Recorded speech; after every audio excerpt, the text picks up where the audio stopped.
เฮ็ดสิเฮ็ดหยังต่อซะมื้อนี้มีแล้วเบิดได้บ่บัดโดยอืมไปเรียกตัวแทน มื้อไปเลือกผู้แทนบ่โดยอ๋อบ้านเฮาเริ่มลงแต่มื้อนี้ได้บ้านเฮา โดย มันบ้านใหญ่เด้ เดี๋ยวแทนแล้วคุณต่อแล้ว มื้อนี่จังสิคนท้องเนาะโดยแม่ มันต่อใช่นะ ต่ออยู่เรื่อยตรง บนตั้งที่ตั้งเรือนน่ะบ่ โดยเอาตลับเม็ดมายุ่มมันนี่บะเรงสิวัดเบิ่งใหม่ โดย มันคำเฮาสิเอาไปแบบมื้อนั่นนั่นมันบ่วิดสายไฟ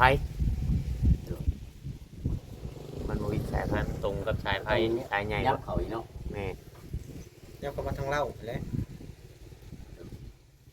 ยับเข้าไปนั่นเนาะ ตูดเล่าไป โอ้มันบ่ได้หามง่ายๆได้ล่ะ หามเล่าไป นัก ได้ตัดเขาเนี่ยจะตัด มื้อไรสิขึ้นมานอนบัดนี้พ่อจ้อยฮะ จังว่า นึงบ่จ้า เพราะว่าขึ้นมานอนมาแรงนี่ก็ได้อยู่นะเฮาปลูกแป้นปลูกหยังล่ะคักอยู่นะเฮาอ่ะ ได้อยู่เอาพย่างเลย ไปย่างเงี้ยนท้าเนาะ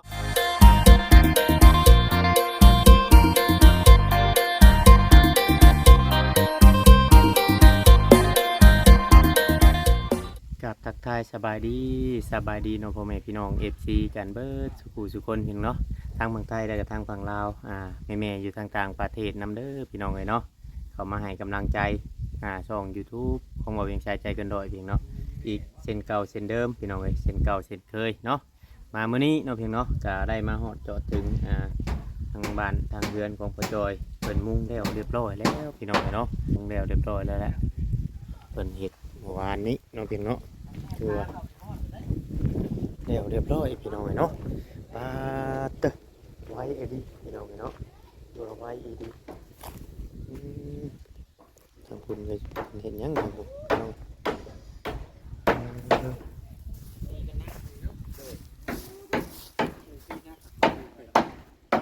ลงเดี๋ยวเรียบร้อยบาทปา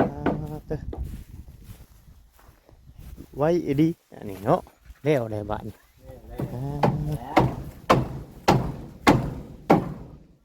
ว่าในมุ่งในด่านหนึ่งเจ้าในมุ่งตัวนี้ซ้ำเจ้าผู้ที่บนโต๊ะให้เจ้าบ้านเอาบ้านคน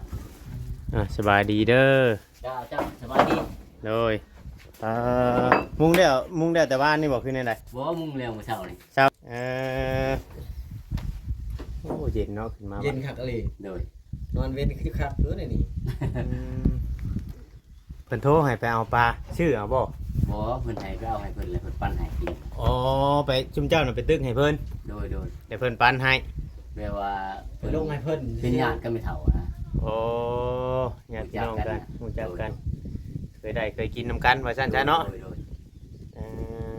ใหญ่กว้างบ่น้องกว้าง พวงเลย3-4น้อง ปลาก็ใหญ่เนาะใส่มองเอาบ่คือหวานแฮ ใส่หม้อ ใส่มอง หวานแฮ่แฮ่ขาด เอาเรียบร้อยมานี่ทางซอกสีพอเนาะ พอ ขาดแต่ผ้า ทักอยู่ได้ต้องยองอยู่บัดเฮ็ดเดียวแล้วก็ ปัดแต่พาน อาจจะฟ้าทำเอมที่เอมแบบไรนี่เอมเอาแต่ห้องพังนี่ไปบ่ โดย ทั้งนี้จงบ่ทางงาน จุงเลย อ๋อมันจังเย็นเนาะ จงมาจอบเราเป็นผ่านเนาะ เอาว่าเอมแต่คราวนี้ทั้งนี้ไปนั่งเย็นทาง โดยแม่ คือว่าจำเฮ็ดใจไม้พนักเป็นไม้พนักเป็น ข้างในนี่ต้องแผ่นนึงเรื่องนี้ต้อง2แผ่นนะข้างใน2แผ่นหรือ4แผ่น5แผ่น6แผ่น7แผ่น 7 เพนพอบ่ โดย 7 เพนน่าจะพอดีพอเพิ่นว่านี่เฮ็ดประตูติ โดย นี่เฮ็ดประตูเนาะ โดย เอ็มมานี่แผ่นหนึงเป็นพอดีพากระจาดได้บ่นี่พากระจาดนั้นได้1.80 ได้พากระจาด ได้อยู่พอดีนะ พอดีเนาะคำว่าเอาขึ้นทั้งสูงนะมันว่าสิบ่ถึงเนาะ โดย เอาขึ้นทั้งสูงบางที่จะว่าถึงมาจังเนาะ ยังถึงอยู่ เอาตั้ง2แผ่นนี่บ่ถึงดอก3 ฮะ ปากกาตาดมันน้อยคือมือนี่นะ มันบ่คือรุ่นตะกี้บ่ คือแต่ก่อนนะ ประมาณเมตรปลายนี่แหละอันทางข้างมันแต่ว่าทางตั้งนะแล้วก็เอาแต่ขานี่ลงมานี่เนาะ โดย ได้แน่พอดีเนี่ย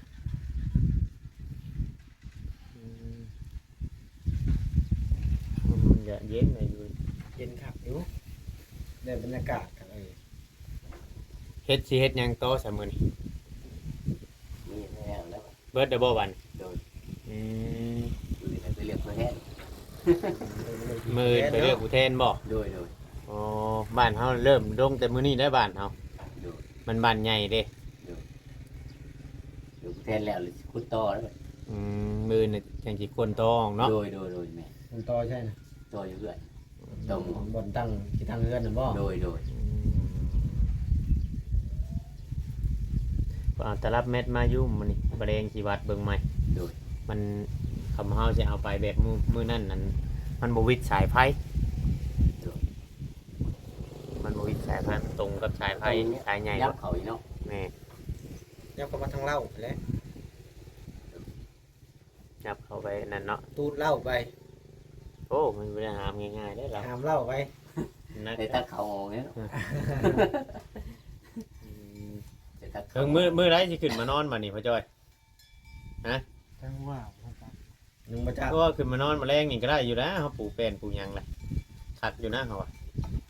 ไหนอยู่เอาพย่างแล้ว ไปย่างเงียนท้าเนาะ โดย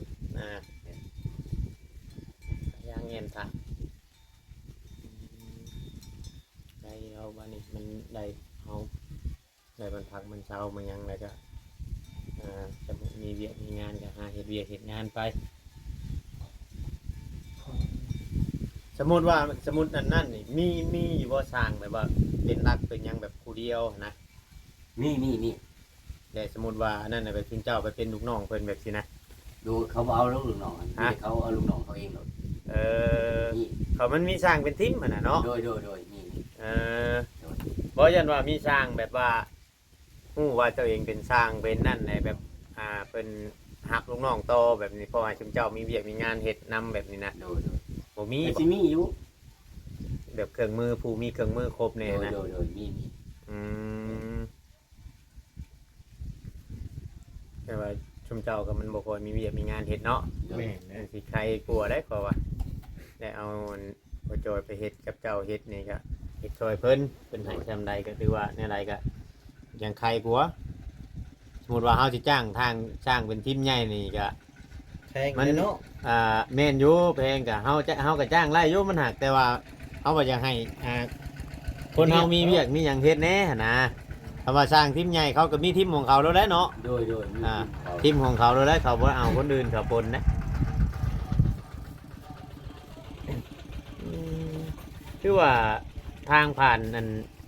เขาหลายเนาะโดดเที่ยวบ่ได้ขาดทางเช่นนี้เนาะ โดย กลับไปหอดใช่ ผู้แรกหมดอาสพรหมด ไปชอด ชอด บ่แล้ว บ้าน บ่แล้ว ไหน มันอันไปชอดทางในชิบบ่ฮอดบ่ ฮอด ฮอดออกมองได้ทาง นั นี้ กวิจารณ์ นากุจาน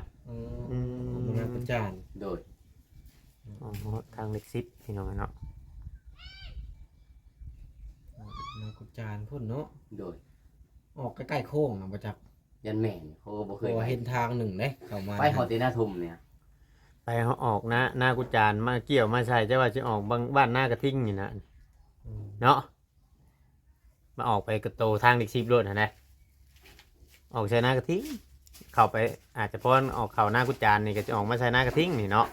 โดยยัน ถ้าว่าทางโซดออกไปพุ่นกะคำว่าออกไปนั่นกะสิเจออยู่หมุงแถวบ้านนาแค่น้อยนี่ อืม เนาะ นี่ในแถวนั้นเลย พอไปพุ่นมันก็มีทางแยกอีกได้เนาะเฮาก็บ่ได้เคยเที่ยวเส้นนี้จักเทื่อ แต่ว่าน่าสิไกลพอสมควรเบิ่งทางนี่ ไกลเลยแม่ สักว่า3-40กิโลผม ไปยังสิพ่อทางดำอีกบ่บ่พ่อบ่ นี่แหละ มีแต่ทางเอง ทางแด นี่ ง เลยบ่ เด่นนะ เอออืม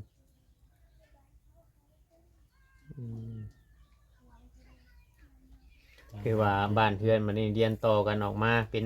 อยู่หน้าทางไปเลยบัดนี้เนาะ โดย แต่ว่าเพื่อนหนังนี่น่ะเป็นของคนอื่นเดินกระตอบตัวนี้น่ะ เพิ่นขายเด้ อ๋อ เพิ่ เพิ่ น น เพิ่นขายนี่ อ๋อบ่มีเงินน่ะทางประตูเพิ่นแบ่งขาย โดย แบ่งเมียให้ลูกชายอันเพิ่นเว้าอันบอก โดยแม่น โอ้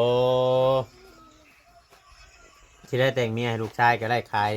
ให้ขายหน้าเนาะบ่มีเงินเนาะ โ จำเป็นนะพ่อแม่เป็นโทษได้ขึ้นมาลูกเต้าเอาลูกเอาเมียนเนาะพ่อจอย เป็นโทษได้เอ้าคาคอเลยเด้เนาะ แม่ ต้องแก้ได้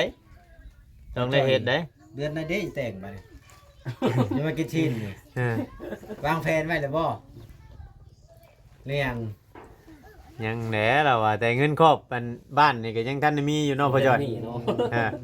เงินครอบบ้านนี่ก็ทันได้มีอยู่หมูตัวหนึงเนาะเพิ่นว่าหมูตัวหนึงกับเงินเท่าไหร่ก็ เท่าไหร่3 ล้าน 3 ล้าน หมูตัวหนึงกับเงิน3 ล้าน โอ้ คร แต่ อบ เติบเลย ครอ เนาะ บบ้านเพิ่นนี่ครอบว่าพ่อจอยมา เติบ เอาเมียอยู่นี่แต่เพิ่นจัดการเองเพิ่นเนาะ โดย เงินในจำนวน3 ล้านน่ะเพิ่นเอาไปแบบชื่อเหล้าชื่อยามันยังอันชูเฒ่าแก่มันยังกินนํกันนั่นแหละบ่ โดยแม่ คือว่าเฮาได้เงินจำนวนนี้ไปให้เพิ่นน่ะคือว่าแล้ว โดย อืม มีคนทำหู้เอาไปทางชั้นเนาะ บ่ได้เกี่ยวกับ ค่าหืดค่าร้องเนาะ บ่ บ่ได้เกี่ยวกันกับค่าหืดค่าร้องเด้ แบบขอเลยก็แม่นนะแน่นั่นน่ะ อืม แบบว่าเฒ่าแก่เพิ่นรู้จัก ซ้ำเว้าง่ายๆว่าเป็นเงินคันคอเนาะ โดยแม่ เงินไขคำปากเนาะ โดย เงินไขคำปากเงินคันคอวันนี้ไม่เบิดเดี๋ยวบ่จะมาเฮ็ดเช่นเฮ็ดหยัง มั มัน น ยังแหละมีอยู่ มื้อนี้ตอกเส้นไว้ก่อน โดย คำว่านั่นกะ ตอกเส้นตอกหยังไว้ก่อนบัดเฮาได้พากระจาดมาได้เฮาจังใช้รถพากระจาดกะเพนน่ะเชนเจ็ดเพนก็เจ็ดเชน จะพูดเลยบ่พอ 1,100 จะพูดบ่พอ ตะปูหยังอ่ะน่ะ จะพูดตรงเส้นหรือ อ๋อตะปูเปะ เออ อืมโลเท่าไรตะปูเปะ 30 อ๋อเพราะคำจุนเจ้าจิตตกกับเฮาสิเอาเงินให้ได้รอบ3ชื่อตะปู โดย อืมสิ ล เอา องกันเลยถึงมีมือเหยียบนี่แหละ เฮ็ดให้มันแล้วเนาะ โดย เฮ็ดให้มันแล้วแล้วก็ ไปเฮ็ดคนต่อ อืม วิ่งคนไปคนต่อวิ่งเร็วเพลนแล้วของแล้วนะ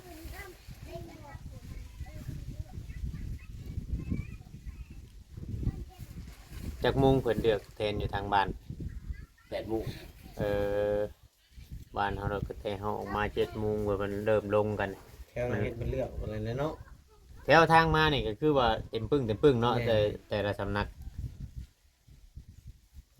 คือว่าแล้วบ้านเพิ่นบ้านน้อยเนาะจักหลังคาในบ้านฮอดบ่200 บ่ฮอดนะ90นี่แหละยังฮอดก็100ป่ะหลังคา เอาภาคนั่นก็แม่นบ่แม่นบ่ แม่น อืม รวมหมด บ่ง่ายๆว่ามีแต่บ้านคนมาอยู่ใหม่เนาะ โดยแม่น มีแต่เฮือนหลังใหญ่ๆเลยเพราะว่ามีแต่เบิ่งเลาะทางใหญ่นี่ช่วงที่มีแต่คนมีเงินมีแต่เฮือนหลัง แม่ ใหญ่ นเขามีเงินนะ เฮ็ดใหม่โดดมีแต่ขนาดว่าเฮ็ดโครงห่างไว้ก็ระดับ20กว่าต้นเสา โดย ตึ้งว่ะ น้อยเลยเนาะ คนทางอื่นเนี่ยมาอยู่ชวนหลายเนาะ โดยแม่นมาแต่ทั้งผู้ไทยหรือนาทม อืม นาทมนากระพง หน้าทมน่ะอยู่ในพุ่นบ่ โดย อันนี้น่ะคือว่าทางแว ชื่ ชื่อ อ เป็นบ้านนั้น บ้านตลาดสมบูรณ์นี่ ตานาสมบูรณ์ โดยแม่ ตา นี่เขาจะไปแจ้งเขาแล้วผมว่า จำพ่อจังว่าเขาไปพิมพ์น้ำหันน่ะมันบ่ขึ้น โดย พิมพ์ในคอมมือน่ะมือเอาไปตู้ไปหาหมอน่ะจนเท่ามาถามยายสิไปนำมาเราว่าบ้านธนาสมบูรณ์น่ะพิมพ์น่ะมันขึ้นบ้านเพราะว่าทางเวนะทมเนี่ยเขาเขียนมึงมันบ่มีนะเขาว่าทางเวนะทม เท่าแม่ไปห้องหมออะไรไปกองเพิ่น อืม เขาว่ามายังคือมาคุ้มเขาว่า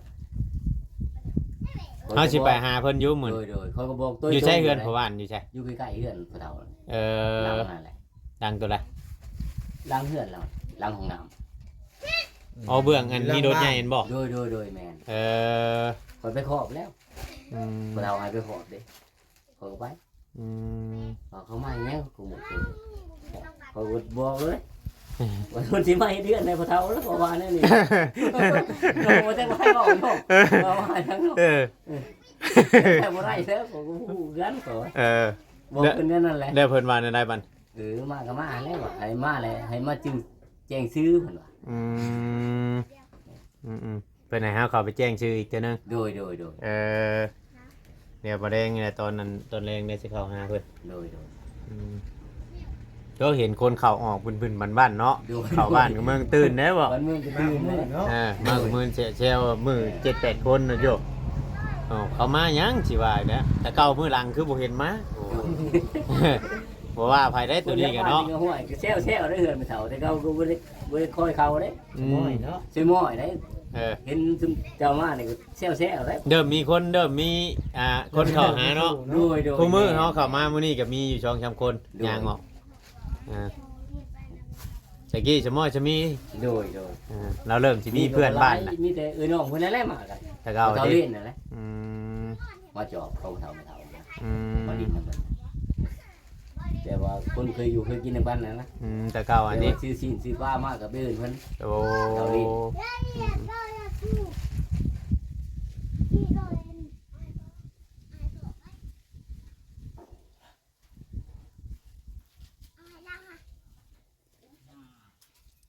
ทานนี่คือว่าหยุดบ่ บ่จะคันอยู่เพิ่นใหญ่นะครับ ฮะ เพราะว่าพวกกินเบิดเลยเด้ แม่นเฮาหาเบิ่งเนี่ยพวกมัน โดย กินบ่ได้เปลี่ยนออกเป็นคางเป็นหยังมันเปลี่ยนใหม่เด็กหน่อยเนาะ โดย บ่ได้เปลี่ยนเบิดกุโต พวกมันขึ้นเบิดเลยเด้ อืม ยามลมแห้งเพิ่นก็ไปอยู่เฮือนไผอยู่เลย อืม อยู่ห้องน้ำคือว่านั่นแหละเฮ็ดห้องน้ำนั่นแหละ อยู่ห้องน้ำนั่นแหละเพิ่น ตะกี้เฮือนไผบ่ บ่เฮือนไผเดิ ห้องน้ำนี่ตั้งเฮ็ดใหญ่ซำนั้นให้มันคัดคิดว่าเฮ็ดให้มันหลมเตียงได้บ่ตะ ดู กี้นะ แม่นแหละ ไผเฮ็ดให้ดาวคุณเจ้าบ่ บ่เอื้อยนะ อืม ป้า บ่ได้ผู้ วั วัน ผู้วันเป็นคนลงมือเฮ็ดนะ ป้าอยู่กรุงเทพ เรามาบ้านไหนเราเฮ็ด โดย อ๋อ แม่น เออ ป้าผู้อยู่กรุงเทพนี่แหละ อืม น้ำน่ะเพิ่นไปทางไหน ๆอ๋อ หรือว่าได้ป้าแล้วก็ต้นบ่ ตัวนี้มันเป็นหยังฉะตัวในโฮมคามตัวนี้ คือมี นบ่ขึ้น ฮะ มันบ่ขึ้น มันบ่มีน้ำบ่ มีน้ำเดียวท่อหักค่าแล้วปอนลงอีก อ๋อ เดี๋ยวบ่ขึ้นว่ะ ท่อฮักแต่ปอนลงไหม โดย แต่บ่ขึ้นเลย โดย มันบ่ถึงน้ำเด้บัดนี้ บ่ถึงน้ำแม่น แต่ก็ได้จ่อไหม โดย อืมเพราะว่ากี่บายังใช้ได้อยู่ใช้บ่ได้เนาะ ใช้บ่ได้ โอ้โอ้คำในฮักคาเดี๋ยวอยากเล้วเลย โดย บางอันเนี่ยจนดุนเอามากลอกบางยังมาดึงซักขึ้น ยังไม่อยากขึ้น หนักเนาะ อืมคือว่าหยุดก้อนเห็ดทานช่วงนี้เนาะ โดยหยุดแล้วเฮ็ดแล้วเบิดดู เลี้ยวเวียกให้มันสว่างก่อน โด เนาะ ยแม่น ให้มันสว่างเวียกแบบเลี้ยวเบิดชวนชูแนวก่อน โดย แล้วจังสีได้อันลงมือเห็ดทาน โดย หากเจ้าของไม่มียังเขาก็บ่ได้ถามนะว่า บ่ได้ทำเนาะ เออเห็นว่าเขาถามมาคือบ่เห็นเอิ้นไปเอาค่าทานค่าหยังเดี๋ยวนี้ เราก็ถามอยู่เราไกลใหม่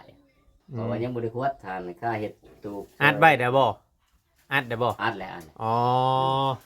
คิดว่าได้แจ็คซอบกวัดเท่านึง สองเท่าที่ได้อยู่30ศอก สองเตาผู้ของเจ้านะ โดยสองเท่า อ๋อมีจักเตาอยู่หั่นน่ะ 3ของลุงเท่าหนึง ลุงผู้เพิ่นไปตัดอันงาขามบ่ แม่น อ๋ออืมสองเตา จะเฮ็ดเพิ่นพกายเทือนช่วย คือว่าได้ไม่ เด้ ไม่ใหญ่เนาะไม่ใหญ่มันจะหลายๆเนาะ ให้หลาย ทำไม่น้อยนี่บ่ได้ค่อยหลายๆเลย โดย มันยุบ ลง มันยุบได้ไม่น้อยทานนี่มันคักน้ำแบบว่าทานมันเป็นไม่เป็นนี่มันอยากกล้าคัก โดย คำทานไม่ห่าวนี่มันอยากแตกเนาะพ่อจ้อย โดยแม่น แตกไม่ห่าวทำไม่เป็นนี่โอ้ยเขามีชำใดเขาเอาเบิดเขาหาโลกขายตะกี้แถวชิโนแถวอันสวรรค์ นี่ คำทานไม่เป็นคำทานไม่ตายนี่เขาไปอยากไล่ เฮาก็บ่บอกเพิ่น มันว่าเขาไปจู้เธอหนึ่งอะเขาจ้างเนาะพระเจ้าไปโลกขายเที่ยวหน้านี่บ่ได้ขายบ่มีผู้ซื้อ พอเจอหน้าเนาะ แม่นเขาจักคืออย่างนี้คำทานเนาะคักนี่เขาโทรฮอดหาบัตรทานเขาเบิด พี่น้องเอ้ยประมาณ ถึกแถวนี่มันนั่นว่าง่ายๆว่า มันไกลเนาะสมมุติว่าเขาไปเลาะกะ แม่น คือบ้านเฮาบัดมันบ่ได้ไกลจากตัวเมืองปานใดแล่นออกไปคนเดียวมีสำใดก็บ่ยังเอาเบิด นี่ก็มีลายไปหลอกขายหาดงเห็นก็ได้แล้วขาดคือกัน อืม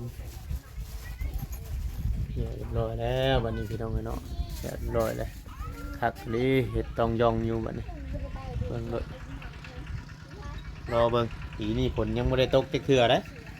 ต้องผ่านอุปสรรคต้องผ่านล้มอีกเทื่อนึงจังสิมั่นใจ ดู อ้าวต้องผ่านเดือน6ไปนี่ถ้ามาล้มมานี่ผ่านได้นี่คือว่าปลอดภัย โดย ต้องผ่านผลเทื่อนึงเพราะว่ายามเดือน6นี่มันสิมีช่วงมีอยู่บ่ช่วงลมแห้งๆทางนี้กะ มีหลาย มีคือกันเนาะ โดย บ้านเฮาแต่ละปีนี่ห่วยมันเอาเทียงให้เทียงหน้าคนไปหลายเติบ โดย เฮ็ดต่ำแบบนี้แหละมันใครแน่ โดย อันนี้มันโมเมนต์ชงมูลนอันนี้ โมเมนต์ โมเมนต์ เพิ่นว่า เพิ่นเมาบ่ โดย ตอนแรกคิดว่าสิเฮ็ดแบบนั้นบ่ โดยตอนเฮ็ดได้เป็นไง เออ หมูมักตัวละเฮ็ดแนวนี้แล้ว เออถ้าเป็นชงมูลนมันสินั่นเนาะ โดยทั้งนี้สูง เออแม่มันสิเป็นชงผัก ขึ้นไปรถละเดขึ้น นี่ชงธรรมดาแต่ว่าเฮ็ดเจยยื้อซื้อเนาะ ขึ้นมารถเดขึ้นกันเลยโอ้ยังไม่ตื่น เอาไผสิเฮ็ดลาบปลาคือว่าพ่อจอยสิเฮ็ด ฮะ โอ้สะราว เออให้มีคนเฮ็ด นี่เฮ็ดละ อ๋อเพิ่นมาเล่นนํ คใส่กันี่นะ อ๋อเพิ่นก็ชวนนายก็ออกมาอยู่ให้อยู่หน้าเนาะ โดย อันนั้นบ่อันจะว่าลงเต่าทานแต่เจ้าเฮ็ดตะกี้น่ะ โดยแม่น เพิ่นไปอยู่ใช้แค่เดียวนี่ ไปอยู่ทางเหล็กซิปเนี่ยนั่นแหละ อ๋อออกจากโรงเต่าตัวนี้น่ะไปย้ายไปอยู่หั่น โดย อ๋อ เข้าใจได้ไหมเข้าใจครับ ย้ายไปอยู่พุ่นเฉพาะจังหว่าฮู้จักกันกับเพิ่นได้แต่เนาะอยู่ทางเล็กชิปเกิน โดย ฮู้จักคือว่าไม้มันเบิดบ่ทางนี้เพิ่นจังย้ายไป ไม่บ่เบิดแบบว่าเขาเอาค่าประดังแพงนะเขาเอาเรื่อยๆ อ๋อพวกอันสถานที่นี่เนาะ โดยแบบพวกปลาใหม่คนนะเอามาเรื่อย พวกภาษีเขาเรื่อย ๆโดยบ่ไหว้เราบ่ไหว้คือบ่ไหว้ ไปพูดบ่ง่ายๆว่าเฮาคุมเขตคุมหยังได้แหละ โดย เฮาอยู่ได้เนาะเฮ็ด เตา อันนี้ เรามันมี2เตาได้อยู่จุดชุมนู่นนี่ใส่เพิ่นก็มี อ๋อเออ คอยก็เคยไปเฮ็ดอยู่เพิ่นเพื่อน อยู่นู่นไม่ใช่นะ โดย เคยไปบ่ โดยเคยไป เออ ปีมุ่งชองปี3ปีก่อนน่ะจุมเฮาก็ถ่ายเวียกอยู่หั่นก็เป็นปีปลายพุ่นเด้ โดย อยู่นู่นมีชัย โดย อืมไปเฮ็ดงานไกลเติบเจ้าก็เนาะไปอยู่ลาวเนาะอยู่ใกล้อันนั่นหั่นบ่ โดย ใกล้ตลาดหั่นบ่ บ่เขามาทางนี้ทางบ้านไหนยังวะ เข้าบ้านตัวใดมันโคกหั่นบ่ มันมีทางแดงเขามาบ้านฉันว่าเขาก็ลืมสิใกล้ตลาดมามีทางแดงเขาเบื้องนี้แหละเขามาทางนี้แหละ บ้านนี้ยังวะว่ามันมี2-3เตาได้เถอะนะเฮาเห็นอยู่หักจากกิเมน โด ของ ย ไฟของไฟ แมนโดยมีหลาย มันมีหลายเตา โดย อ๋อพี่น้องเนาะคลิปนี้ก็สิประมาณนี้แหละจบคลิปไว้ก่อนจะว่าเป็นพักผ่อนสิเตรียมหากินข้าวกินน้ำบัดนี้เนาะ โดย เอาสบายดีเด้อ จ้าสบายดี โดย